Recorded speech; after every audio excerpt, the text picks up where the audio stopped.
Olá, tudo bem? Hoje eu tenho a satisfação aqui de ter um convidado para o nosso projeto Compartilhando Saberes, o professor Luciano Silva, né, do Instituto Federal de São Paulo. Eu conheci o professor Luciano por meio do seu engajamento como representante docente do Conselho Superior do Instituto Federal Paulista, né, em São Paulo, né? E desde então eu tenho acompanhado sua trajetória e o que me chamou a atenção foi a qualidade como ele organizou as informações para a comunidade. Ele, como conselheiro, ele criou um portal que eu achava que era melhor até do que a própria página do Conselho Superior Oficial. E isso, acredito que tenha favorecido bastante aí o seu trabalho como conselheiro. Gostaria, Luciano, que você se apresentasse e contasse como é que foi sua experiência de atuar como conselheiro do Instituto Federal de São Paulo. Josué, muito obrigado pelo convite, para mim é uma honra. Eu também te conheci aí pelas mídias, né, a partir de um amigo comum que falou, Luciano, quem entende disso, quem tem os indicadores aí, que gosta de fazer análises do crescimento, da expansão da rede, é o Josué trabalho. Digo para você que me empolguei ali com o seu trabalho e parte da minha atuação no Conselho Superior e o trabalho que eu venho desenvolvendo foi com base nas suas análises, nos seus textos. Então, agradeço pelo convite dessa nossa conversa aqui. Bom, do Conselho Superior, né, Josué, antes da gente entrar até mesmo ali no funcionamento, dizer que o Conselho Superior a 11.892, que traz para a nossa rede a questão da democracia na gestão, vou chamar de gestão escolar. Então é importante a gente voltar ali na lei e observar que o modelo proposto é um modelo de democracia representativa, né? Se a gente tem, até a lei avança no sentido da escolha do reitor, né, que permite aí todos da comunidade votarem, estudantes, técnico-administrativos, professores, e tendo pesos iguais de cada segmento, então isso avança no sentido de uma democracia participativa. Porém, no dia a dia, pelo tamanho que a rede foi tomando, o modelo ali que a lei aponta é o modelo representativo, né? E no caso, o Conselho Superior é onde vai ter essa representação. Então, escolar, de certa forma, a comunidade vai estar sendo representada. Então, isso é importante a gente destacar, né, Josué, no início dessa conversa, que esse grau de democracia que a lei trouxe, hoje ela traz resultados, né? Eu acho que o trabalho que a gente vem desenvolvendo como rede, a gente consegue ver aí nosso desempenho, por exemplo, no Enem, nosso desempenho no ENAD. Aqui em São Paulo, a gente tem curso superior, por exemplo, o curso de arquitetura e urbanismo, que hoje é o melhor curso, teve o melhor desempenho no ENAD, né? E é um curso depois da lei, né? Isso, então, o que eu quero enfatizar nesse início é realmente essa visão da gestão escolar ser democrática e a importância do Conselho Superior aí de ser o órgão representativo. Perfeito, perfeito, Luciano. Aí você encontrou uma maneira de tornar mais eficiente esse processo de representação. Me conta, como é que você chegou àquele formato de organização do teu site para que os seus representados pudessem participar do seu mandato como conselheiro? Então, veja, Josué, hoje, né, o Instituto de São Paulo, tem mais de 60 mil matrículas. Além dos estudantes, são 3 mil professores, né? Então, para esse volume aí de alunos, nós temos 3 mil professores. E no Conselho Superior, nós só temos 5 representantes. Então, são 5 cadeiras para professores, para 3 mil. Né? Então, veja, nós temos aí que cada professor terá de representar 600. Se nós estamos falando de uma democracia representativa, a gente entende o seguinte, que a demanda lá do professor vai conseguir chegar lá no gestor, no executor, que é o reitor, que é a reitoria. Como é que essa demanda né? Veja, se eu fizer algo baseado só em receber e-mails ou receber mensagens, eu não darei conta, né? Como representante do Conselho Superior, não vai dar conta.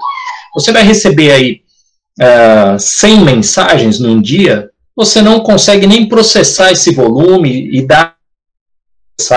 Talvez você fique só observando um grupo pequeno, né?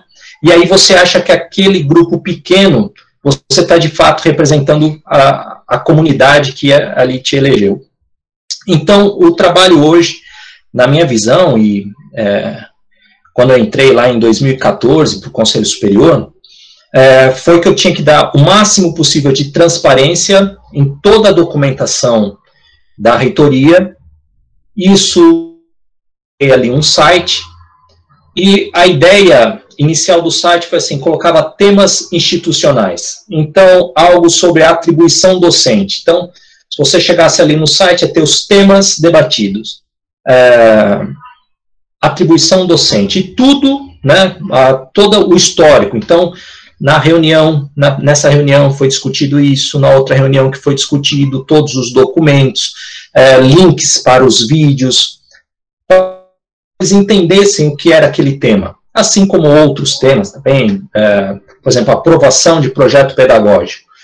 Qual era a legislação relacionada, qual a regulamentação interna. Então, a ideia principal foi criar um site onde eu colocava ali, né, as informações por temas institucionais. Então, essa foi a ideia inicial, Josué. Perfeito. E a gente está falando que você aí, como eu te disse, é do Instituto Federal de São Paulo, né? Mas, e é isso para lembrar, por que eu convidei você? Porque a Lei 11.892, ali 2008, ela traz algo bastante interessante, ela nos torna muito parecidos, né, com a estrutura parecida. A gente passou a ter uma identidade maior. Então, os conselhos superiores, vamos dizer assim, eles têm muita semelhança, né, Brasil afora. E a forma como ele organiza e como acontece a representação, ela se dá de maneira diferente, de acordo com a cultura de cada região. Então, veja, São Paulo, né, é um estado que realmente aí é uma potência econômica, tem aí mais de 40 campos, não é isso? Eu acredito que deve ser dessa ordem de grandeza. 34 campos? 37 campos, aproximadamente aí, quase 40 campos, né? E aqui a gente está com 23, mas de qualquer forma, o esforço para exercer a representação também é bastante grande. Eu te pergunto, de que forma você acha que um conselheiro que está começando as atividades, ele pode fazer uma boa representação? Eu pergunto isso porque eu não sei se você se lembra quando você começou a ser representante. Provavelmente nas primeiras reuniões, você ainda não tinha aquele traquejo, o domínio completo das informações e regulamentos. Como é que você superou isso e que conselhos você daria para um conselheiro que está agora começando no Conselho Superior, como representante docente ou TAI? Josué, o primeiro conselho é entender o papel mesmo do Conselho Superior, né? A lei, ela traz 3 órgãos para fazer a gestão institucional, 3 órgãos. E a lei estabelece um nível onde 2 desses órgãos estão no nível superior e um dos órgãos está no nível executivo. No nível superior é o Conselho Superior e o Colégio de Dirigentes. E no nível executivo é a reitoria. Então a primeira coisa, o primeiro conselho, né, seria entender esse papel, que o Conselho Superior e o Colégio de Dirigentes, eles estão acima da reitoria, né? Aquilo que se aprova no Conselho Superior, que é aquilo que a gente chama de deliberação, é o que de fato o reitor vai fazer. Apesar do reitor presidir o Conselho Superior, esse papel que o Conselho Superior não é simplesmente aconselhar o reitor, ou então pensar num modelo igual à República, né, dividido entre executivo, legislativo, judiciário. Não é nem bom comparar com isso, né? Porque, de fato, o Conselho Superior está acima, então ele tem uma importância muito grande. Os documentos que ele vai fazer é aquilo que vai dar o norte institucional, é aquilo, o reitor, as ações do reitor, com resoluções do Conselho Superior. Então, entendendo esse papel, o conselheiro ele tem que ver que ali é algo de extrema importância o que ele vai trabalhar. Isso não é para assustar ninguém, mas é para, de fato, trazer o papel desse conselheiro.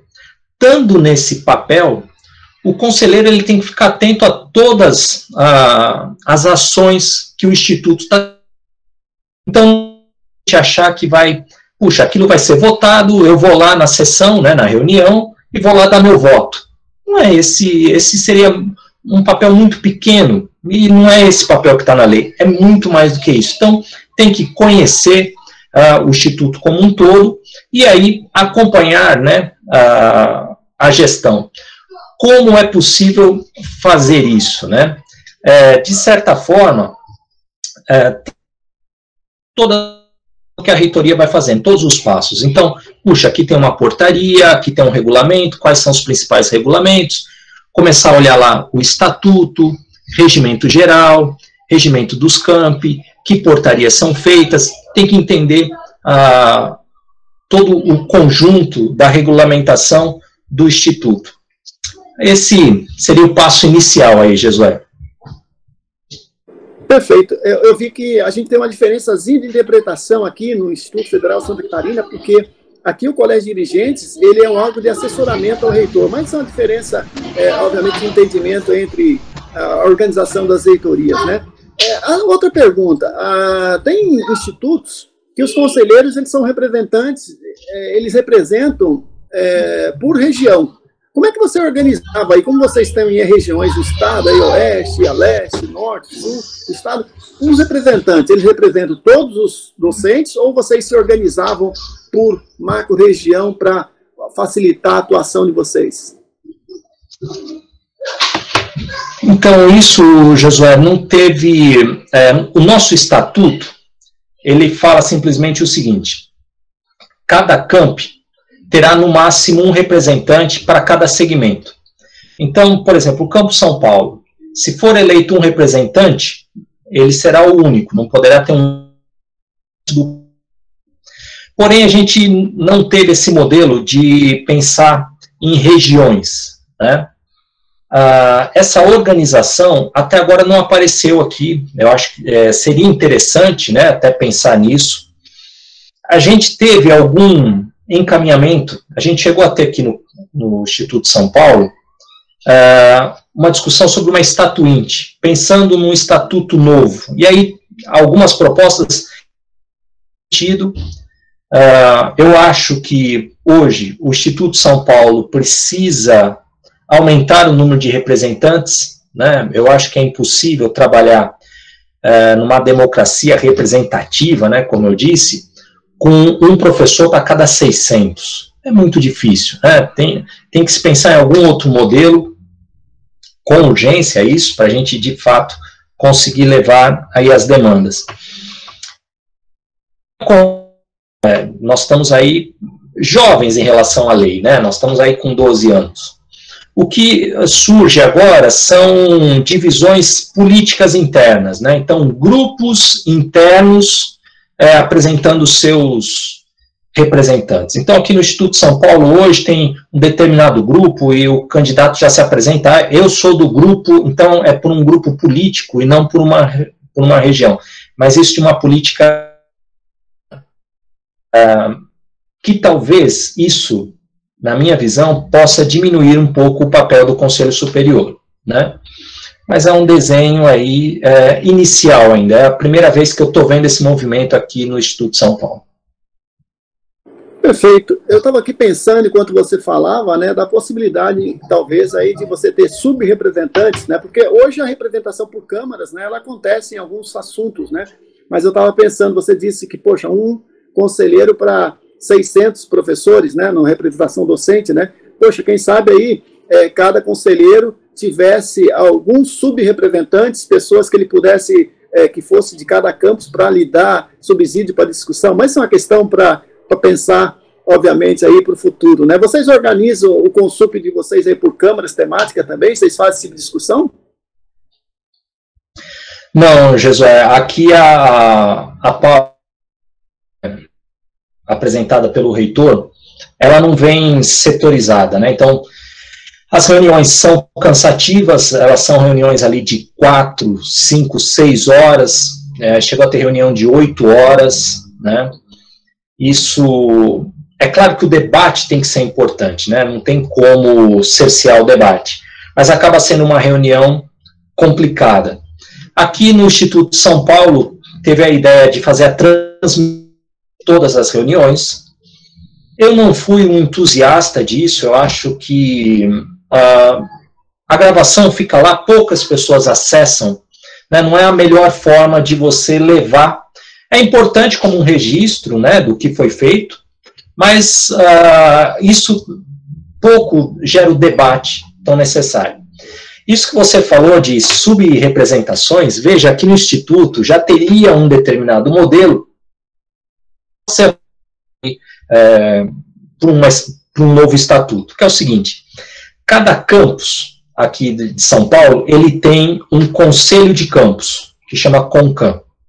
E ali no conselho de campus já tem os representantes dos docentes. Então, na verdade, o que precisava era criar a ponte desse conselho de campus com o conselho superior, que, por incrível que pareça, pode parecer uma maluquice, hoje não há.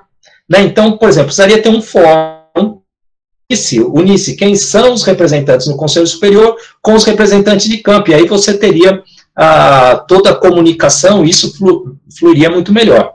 Veja, quando eu estava no conselho superior, eu fiz algumas viagens aos campi.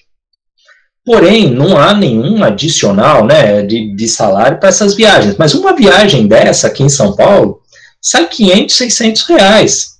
Então é impossível você fazer 2 viagens no seu carro, né, ou vai pegar um ônibus, você vai gastar com isso deslocamento, tempo, vai ficar quase um dia para ir até um campus. Isso, nesse nosso formato de rede, e agora talvez a gente tenha algumas lições da pandemia, a possibilidade de trabalhar, né, com remoto, fazendo essa discussão. Então, quem são os representantes em cada camp, conversa com o representante superior, e aí sim você tem isso, um melhor diálogo, né, uma melhor representação, que é o objetivo lá da lei da democracia representativa, né. O desafio hoje, sem esse modelo, é grande, porque eu acho que aí no instituto de vocês tem mais de 1.600 professores, né? Então daria aí mais de 300 professores para cada docente. Grande. Veja, quando a gente estava debatendo aqui temas muito sensíveis para a carreira docente, teve um dia que eu recebi 520 mensagens, em um dia. Entre e-mails, né, mensagens por WhatsApp, foram 520. E eu tinha lá as pastas que eu arquivava por tema.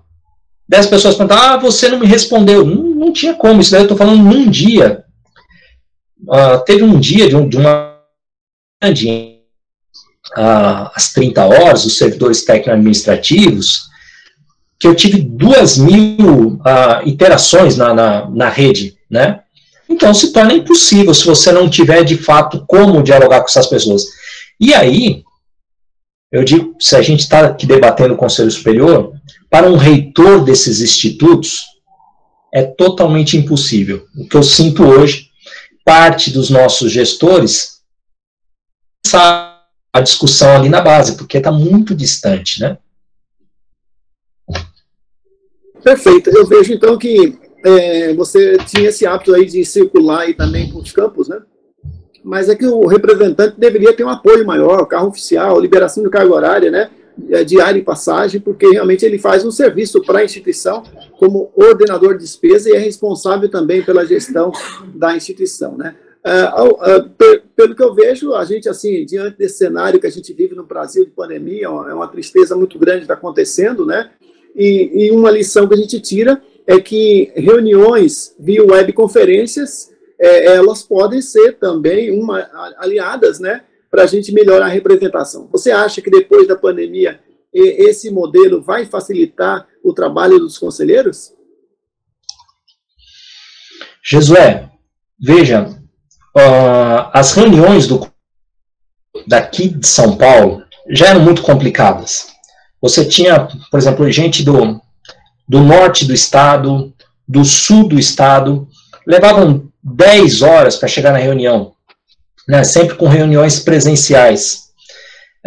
Se a gente pensar, né, depois aí da pandemia, será que isso, de fato, é necessário, né? Será que a gente não pode fazer por web, né? Como tem sido. Atualmente, as reuniões do Conselho Superior têm. Agora, precisa ter qualidade, né, nessas conversas. Eu tenho acompanhado as reuniões atuais do Conselho Superior de São Paulo, e a qualidade de transmissão, a plataforma usada é muito ruim. Aí não tem como. Você tem que usar o que há de melhor aí na tecnologia, né? Nós estamos falando de institutos aí de tecnologia, nós temos que usar o que há de melhor, né, para fazer essas reuniões, mas é plenamente possível isso. Eu acho que a rede também, como essa conversa que nós estamos fazendo, outras estão ocorrendo, acho que está aproximando mais a rede, talvez de tudo, né, dessa tristeza enorme, a gente consiga aí aprimorar um pouco, porque de fato é impossível pensar numa representação indo viajar aos campi, né, com o gasto que representa aí, com a segurança que isso pode, né, envolver. Veja que hoje, com a pandemia, a gente aprendeu bastante, né, que a circulação, né, a gente tem todo um problema de segurança, de saúde. Quando eu fui uma vez candidato a reitor aqui no Instituto de São Paulo, e eu comecei minha campanha, logo no primeiro campus que eu fui, eu me encontrei com uma pessoa que estava gripada. E aí, cumprimentei a pessoa, e conversamos e tudo, e era peluche.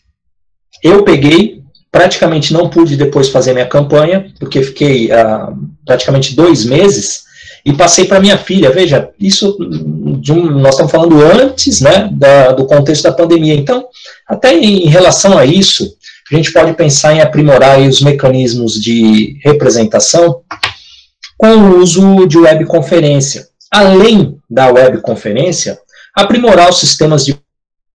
né?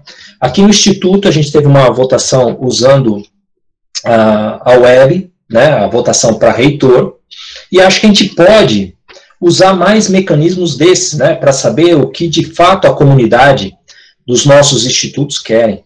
Veja, eu acho que vocês têm mais de 40 mil alunos.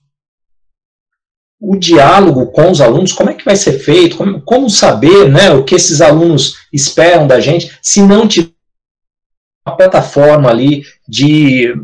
Eu não digo, porque a gente já viu que o modelo nosso é o representativo, mas a gente precisa de alguma informação direta, né, dos estudantes, diretamente dos professores. Então, e eu acho que ainda é muito pequeno isso nos institutos, da gente usar essas plataformas de consulta aí à comunidade. Professor Luciano, olha, a gente vai encerrando por aqui, é uma primeira conversa, eu tenho certeza que a gente poderia ter muitos assuntos aí para discutir, dada as nossas semelhanças e similaridade entre as nossas redes, né? Eu entendo que a gente tem desafios comuns. Evidentemente, você falou algo muito importante, que usar a tecnologia, né, após a pandemia pode ser uma saída para melhorar, inclusive, a representação, usar enquetes, Mentimeter, Live Server, né? Tem um monte aí de formulários que a gente pode utilizar com tecnologia. Hoje a gente usa aqui a RNP, né, para fazer a transmissão de webconferência, para fazer as reuniões, mas a gente pode sempre melhorar, com certeza, nesse sentido, para que a representação seja mais efetiva. E vejo que essa nossa conversa, ela hoje, ela tem acontecido conversas similares com professores de áreas comuns, com vários institutos brasileiros. Facilitou bastante, né, a realização de eventos, trazendo personalidades, inclusive, que seria difícil trazer, deslocar para a nossa comunidade. Então, eu agradeço imensamente a sua contribuição, deixo aí para suas palavras finais e já, mais uma vez, digo muito obrigado. Josué, eu que agradeço você pelo convite, foi uma honra aí a gente poder conversar um pouco sobre os nossos institutos, sobre aí o Conselho Superior, esse órgão tão importante, né, que todos os institutos, aí todas as instituições da rede federal, né, têm. Então, eu à disposição aí para novas conversas. Foi aqui muito bacana poder conversar com você, a nossa primeira conversa por webconferência. Obrigado, Josué. Para me despedir, fique bem aí, fique com saúde, né? Se cuide aí, porque você ainda tem muito ainda a contribuir aí com a nossa rede federal, tá bom? Boa tarde para você. Obrigado, meu amigo. Valeu.